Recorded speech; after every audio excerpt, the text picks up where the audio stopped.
Sure, here's a retelling of Chapter 2 of Voyagers 2, The Secrets of Amenti, in the same narrative form, connecting directly to Chapter 1's ending. Chapter 2 is called The Second Seeding, and it describes what happened after the electric wars destroyed the first human experiment. Ash! The Second Seeding. Retelling of Chapter 2. After the fall of Tara and the creation of the sphere of Amenti, the Guardian races tried to rebuild the human lineage on Earth. Their first attempt, the first seeding, had ended in catastrophe when warring off-world factions ignited the electric wars, tearing apart the energy grids and annihilating the new civilizations. When the battle subsided, Earth lay barren once again. The sphere of Amenti had to be sealed to prevent further damage. Millions of souls remained trapped in suspended states, their DNA templates fractured, unable to incarnate. For eons, the planet slept, holding within its core the dreams of the lost Turanusium race. A new covenant? Then the Guardian Alliance, the Syrian Council, the Elohim and the Emerald Order Brno gathered again. They decided to give humanity a second chance. This time, the process would unfold more slowly, with stronger protective systems in place. They reactivated the sphere of Amenti and created a new pattern of Closter races, energetic prototypes that would reassemble the fragments of the 12-strand DNA. This new phase became known as the Second Seeding, and the souls returning to participate were called the Children of the Amenti races. The second seeding took place after 25 million years of recovery in the age humans now call the prehistory of Earth. It was to be a careful reintroduction of the angelic human line. The Guardians' preparation. Before the souls could return, the planet's energetic body had to be healed. The Guardians descended from the higher universes, working through the priests of and Mu to reconstruct the Earth's planetary grid, known as the Shield of Amenti. This shield connected the blue flame of Tara to Earth's core once again. With this connection restored, the sphere of Amenti glowed back to life, a blue-white sun burning within the inner Earth, pulsing through what would one day become the lands of the Middle East.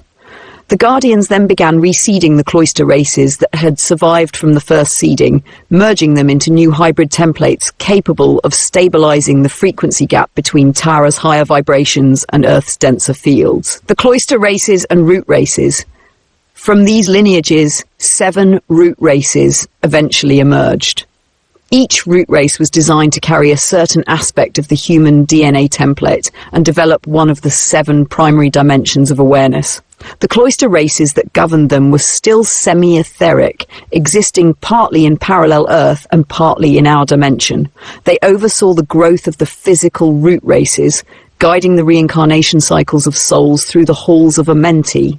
These early root races included the 1 race, the first appearing in early Lemuria, 2 Mua and Taranate descendants who developed spiritual technology and sacred science. 3, later the Atlantean lines who once again began to explore planetary energy systems. In the second seeding, the priesthoods of and Mu returned to physical form to help anchor the knowledge of the Amenti teachings, the memory of the law of one and the science of ascension.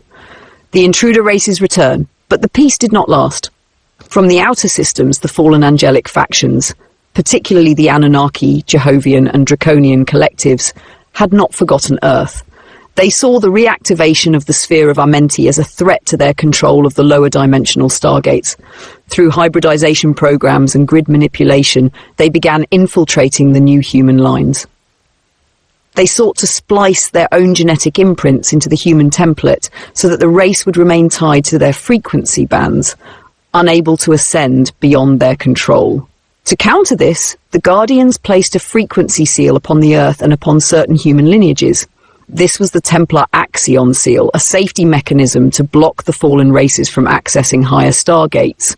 But it also limited human DNA activation. It locked the 2nd, 4th, and 5th DNA strands, preventing most humans from regaining their full multidimensional awareness. The seal was intended to be temporary, to be released when the planet was once again safe. Until then, it ensured that Earth would remain a secure training ground, even if humanity's higher memory was dimmed. With the new grids stabilized, Earth entered a long period of growth. The Lemurian civilization, direct descendants of the Lumians of Tara, became the spiritual caretakers of the second seeding.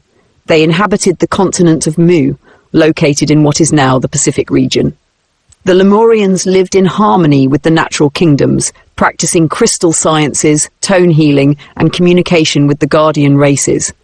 They remembered fragments of the ancient teachings of Tara and maintained the portals to the halls of Amenti beneath their lands.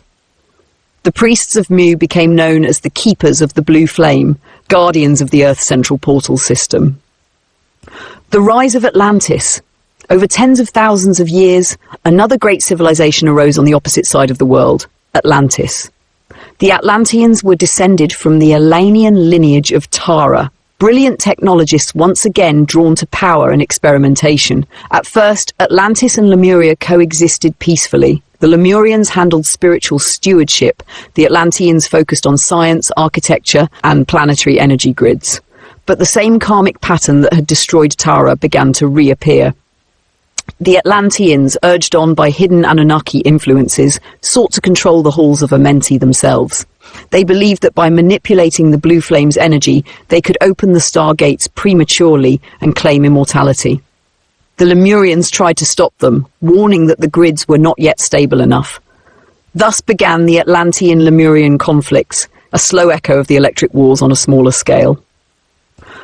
Guardians' intervention. Seeing the danger, the Guardian Alliance decided that the stargates must not be left unguarded. They withdrew much of the Amenti energy back into inner Earth and shifted the frequency of the sphere of Amenti to a higher harmonic band, partly out of reach of the Atlantean technology.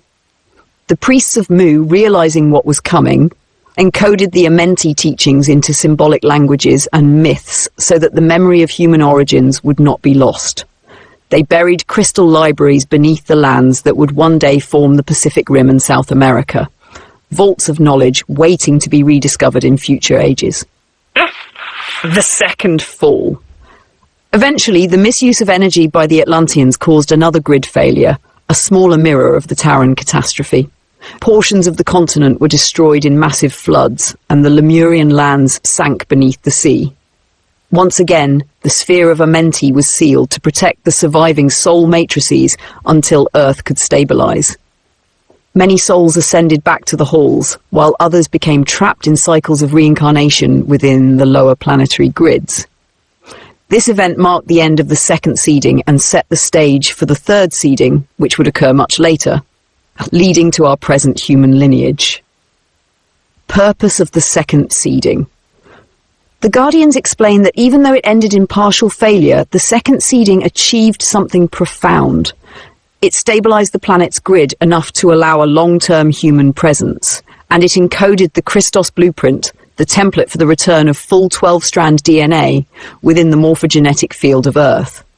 Humanity's mission, therefore, became one of remembering, to awaken the Amenti codes within our cells, heal the seals, and restore the unity that once existed before the fall of Tara.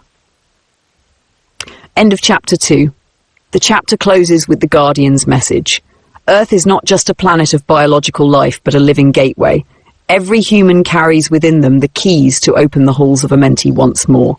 When those keys, the dormant DNA strands, are reactivated, the blue flame will rise again and humanity will reclaim its original role as the Christos angelic race, bridging worlds and harmonizing dimensions. Would you like me to continue with Chapter 3? The third seeding, in the same storytelling form, covering the rise of present humanity, the Melchizedek lines, and the modern era of Amenti?